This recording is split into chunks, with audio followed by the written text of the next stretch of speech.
Hello viewers, hope आप सब लोग काफ़ी अच्छे होंगे। My self Ravinder from build art architect and interior designing team Hisar से। जैसा कि आप लोग जानते हैं कि हम आप लोगों के लिए कमर्शियल बिल्डिंग की एग्जीक्यूशन की प्रोसेस जो है उसकी अपडेट्स हम आपको शेयर करते रहते हैं। हमने लास्ट वीडियोज़ में आपको बताया था कि हमारी जो बेसमेंट है उस बेसमेंट में पीसीसी का वर्क कंप्लीट हो चुका है। देन आगे उसके हमारा एक एरिया था जो कि थोड़ा डाउन था, जिस एरिया में हमें लिफ्ट लगानी थी, तो वो लिफ्ट पिट का एरिया है। लिफ्ट पिट का एरिया हमारा नॉर्मल जो एरिया है उससे लगभग आपका 5.25 फीट के आसपास और गहरा है। तो जो हमारी टीम है वो पीसीसी के बाद उसके जितनी भी स्टील की ड्राइंग्स हैं उन ड्राइंग्स के अकॉर्डिंग स्टील को बाइंड कर देती है उस एरिया में, और उस एरिया की हमारी कास्टिंग की जो प्रोसेस है वो स्टार्ट हो जाती है। जैसा कि आप वीडियोस में देख पा रहे होंगे कि कास्टिंग की प्रोसेस स्टार्ट हो चुकी है। आप जब भी कास्टिंग कर रहे हैं तो कुछ एक चीज़ें हैं जिनका आपको ध्यान रखना चाहिए। जैसे कि आपकी जो स्टील है वो स्टील आपकी जो स्ट्रक्चर की ड्राइंग्स आई हैं उन ड्राइंग्स के अकॉर्डिंग प्रॉपरली बंधा होना चाहिए। सेकेंडली, आपकी जो कंक्रीट की ग्रेड उसके अंदर दी गई है, जैसे हमारे यहाँ पे M25 की कंक्रीट की ग्रेड मेंशन है, तो M25 की जो ग्रेड है उसी के अकॉर्डिंग हमारा सीमेंट का और एग्रीगेट्स का और डस्ट का रेशो होना चाहिए। उस कंक्रीट का वाटर सीमेंट रेशो भी जो हमारे स्टैंडर्ड्स हैं उसके अकॉर्डिंग सही होना चाहिए। यहाँ से हमने अपने बिल्डिंग की जो नींव हम रख रहे हैं उसकी मजबूती की जो चीज़ें हमें करनी है, मजबूती के लिए जो जो हमें चेक्स लगाने हैं, जो जो रेशो अज्यूम करके चलने हैं, जो जो हमें चेकलिस्ट करनी है वो सब हमें कर लेनी चाहिए। तो जैसा कि मैं आपको बता रहा था, एक हमारा इसके अंदर स्टील का पार्ट आया, सेकंड आपका मोर्टार का पार्ट आया, थर्ड जो पार्ट है वो हमारा पार्ट रहता है वाइब्रेशन। जो वाइब्रेटर होता है वो एक बहुत ही अहम रोल प्ले करता है इसके अंदर। रीज़न बीइंग, जब आप इसके अंदर मोर्टार डालते हैं तो उसके अंदर कुछ एयर गैप्स बच जाते हैं।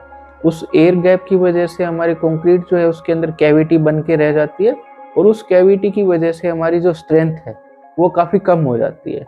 जैसा कि आप इस वीडियो में देख पा रहे होंगे कि हमारी टीम जैसे ही हमारा मोर्टार डलता है उसके बाद हमारी इसके अंदर वाइब्रेटर की प्रोसेस स्टार्ट करते हैं। वाइब्रेटर को हम तब तक यूज़ करते हैं जब तक पानी की स्लरी हमें ऊपर दिखने ना लगे। इसका मतलब ये होता है कि जो मोर्टार है वो अच्छे से कॉम्पैक्ट हो गया है, उसके अंदर कोई भी एयर गैप वॉइड्स नहीं बचे हैं, एंड जो स्लरी है वो हमारी ऊपर की लेयर पे आ जाती है जिससे कि उसकी स्मूथनेस बन जाती है। इन सब चीज़ों का आप अपनी कंस्ट्रक्शन के टाइम पे ध्यान रखें कि हमारा जो सरिया है वो सरिया एज पर स्ट्रक्चर की ड्राइंग्स भी बना होना चाहिए। आपका मोर्टार का जो ग्रेड है वो ग्रेड हमें उसी की ग्रेड के हिसाब से हमें सैंड और आपके एग्रीगेट्स और सीमेंट डालने हैं। और इसके अंदर हमारा जो वाइब्रेटर है कास्टिंग के टाइम पे उसकी हमें बिल्कुल भी कंजूसी नहीं करनी है। हमारा जो वाइब्रेटर है वो अच्छे तरीके से यूज होना चाहिए।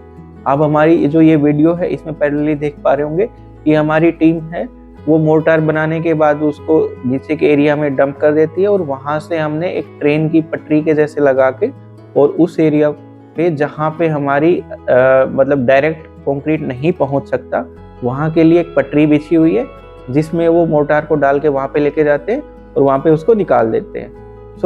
गाइस, जितने भी कंस्ट्रक्शन के टूल हैं, जितनी भी हमारे मीडियम्स हैं कंस्ट्रक्शन के, वो सब हमें अच्छे से यूज़ करने चाहिए, तभी हमारी जो स्ट्रेंथ है बिल्डिंग की वो अचीव हो पाती है। मैं आपको बता रहा था कि हम इस बिल्डिंग में मल्टीपल स्टेजेस लेके चल रहे हैं। जो दूसरी स्टेज है, जो हमारी पैरेलल में जो बिल्डिंग है, उस बिल्डिंग की हमने आपको बताया था कि उसकी बीम के लिए हमने शटरिंग कर ली है। नेक्स्ट जो शटरिंग है वो हमारी स्लैब के लिए भी इसके अंदर हो गई है। अब शटरिंग के बाद जो नेक्स्ट जो काम है वो हमारा इसके अंदर भी स्टील की बाइंडिंग का काम है। हमारा जो सरिया है वो बन जाएगा। बनने के बाद इसके भी हम कास्टिंग की प्रोसेस स्टार्ट करेंगे। आप देखिए इसके अंदर हमारी टीम जो है बीम का सरिया बांध। आप आगे की वीडियोस के लिए हमें ट्यून करें, आप बने रहें हमारे साथ। आप देखेंगे कि आगे की वीडियोस में हमारी जो बेड है, बेड की कास्टिंग के बाद नेक्स्ट जो ब्रिक वॉल है, जो साइडों की हमारी दीवारें बननी है, उनकी प्रोसेस स्टार्ट रहेगी। Thank you very much.